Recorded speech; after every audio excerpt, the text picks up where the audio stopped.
Well, good morning, everybody. Welcome to Wednesday. Hope you're having an amazing week thus far.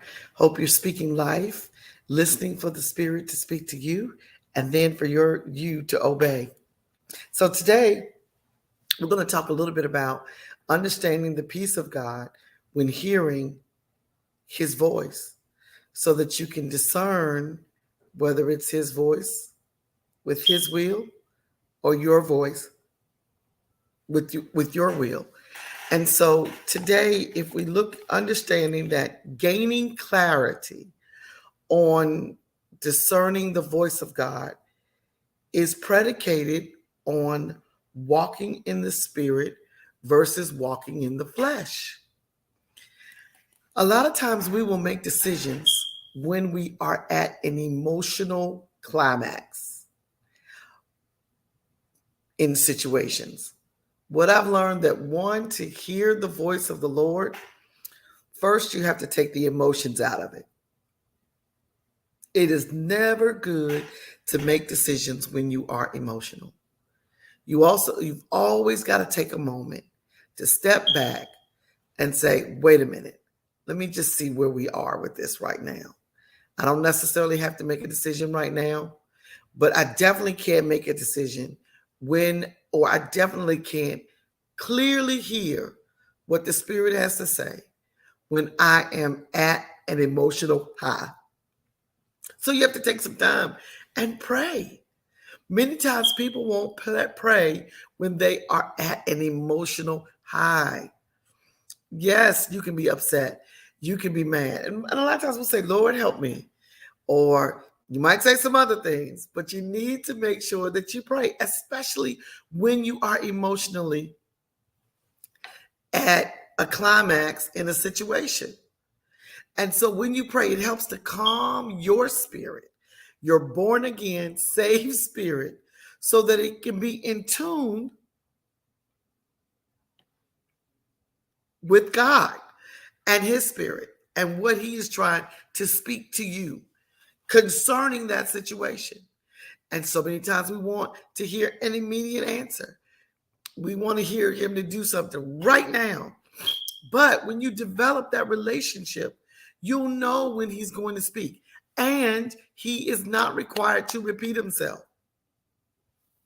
And He will speak through His word. He will speak through His spirit.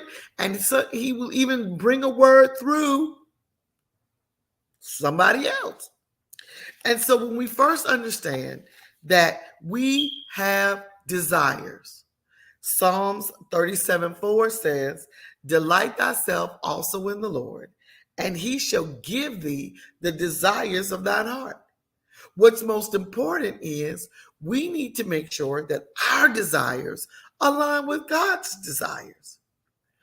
Because many times what we desire may be too small for what God desires.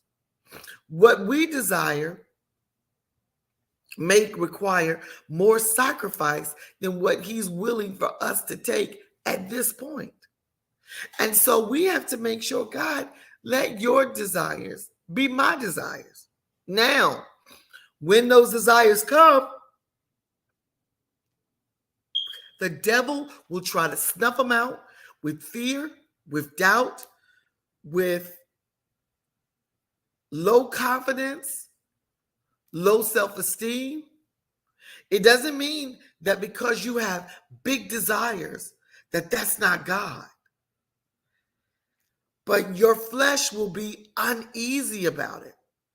And sometimes people say, well, the best way to know what the will of God is to do the opposite of what you're thinking. That is if you're walking in the flesh. But if you're walking in the spirit, your spirit man can receive whatever God has for you. And when the fear and doubt come, you need to cast down those imaginations. So Romans 8:6 says, for to be carnally minded is death, but to be spiritually minded is life and peace. There is a spirit of peace that will come upon you when you are in the spirit and you are walking and listening for the will of God. There is a peace. There's a peace There's not that conflict. If your flesh is trying to make you conflicted about what the Spirit is saying, you know that. You know that. If the enemy tries to come and say, you can't do that by yourself, you're right. Because I understand that John 15:32 says that without him, I can do nothing. So you're right. I can't do it by myself. Can't do it in my own will. But what I can do is the will of God. And what I do know is God will supply all of my needs. And I think we say that scripture in a constrictive context. A lot of times we'll say, God will supply all of my need, and we have a number in mind. We have a limitation. We have a budget in mind. But the need, the provider knows how to supply regardless of what. Regardless of what the need is right now. Yeah, regardless of what it is. So don't be constrictive in what God is able to supply or how much of a need he can supply. We're always going to have need. We're always going to have need. So don't restrict him. So it says that for to be carnally minded is death, but to be spiritually minded is life and peace. There's going to be a spirit of peace. And now you got to understand, to know that he's speaking to you speaks to the results of which you are trying to obtain from the obedience from his voice. Galatians 5:16-26 talks about walking in the spirit, and that the works of the flesh are evident. Clearly, the spirit is not speaking towards you towards adultery, fornication, uncleanness, idolatry, sorcery, hatred, contention, jealousness, outbursts of wrath. That is not the spirit speaking to you. I want to be very clear, because Galatians 5:16-26 says that if you walk in the spirit, you will not fulfill the lust of the flesh. For the flesh lusts against the spirit, and the spirit against the flesh. And these are contrary to one another, so that you do not do the things that you wish. But if you are led by the spirit, you are not under the law. Now the works of the flesh are. Yeah, it gives you the works of the flesh, excuse me. And so if there is going to be evidence of these things listed in Galatians 5:19, 20, and 21, those are things of the flesh. And God is not speaking to you towards executing anything that's going to lead you to the works of the flesh, because that is death. There's some things you're going to forfeit in manifesting the lust of the flesh.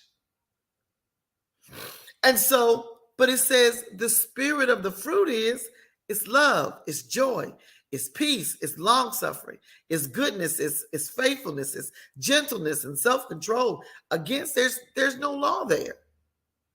And those who are Christ, I'm still in Galatians 6:5, 24, and those who are Christ have crucified the flesh with its passions and desires. God is not going to speak to you in regard to you being able to go off on somebody and have some outbursts of wrath. Oh, I'm going to get you. That's not the spirit of God. That's not him speaking. What I like about God is even when there is conflict, he has a way of still being able to minister to both of those that are in conflict. And so we have to know that if we're going to discern his voice, that we have to walk after the spirit and not after the flesh. The flesh produces death. But the spirit, when you walk in the spirit, there is life and peace. Yeah. Romans 8:6 says, for to be carnally minded is death, but to be spiritually minded is life and peace. And there's sometimes, in order for you to discern the voice, you've got to crucify the flesh. Oh, it's my will, but it has to be his will. And you need to pray, God, help me to desire what you desire for me. Because sometimes we can desire things that are the opposite of what God is trying to do in our lives. He's trying to give you moments where you don't have to be working so diligently and so that you can enjoy some things. But then there are some moments where he wants you to roll your sleeves up and do the work. Do the work so that you can experience a harvest. But you cannot discern that when you are walking in the flesh. God grant us conviction so that we can walk in your spirit versus not in your flesh. Understanding, clarity comes when we're walking in the spirit. Listen, I hope you have an amazing Wednesday. I hope you get some time to walk out and enjoy nature. Don't get so bogged down in all that you're doing to not realize that today or tomorrow is not promised to us. So make sure you spend some time enjoying the day that the Lord has made. Listen, have an amazing day, and we look forward to seeing you tomorrow morning for our next daily dip from the well. Have an amazing day.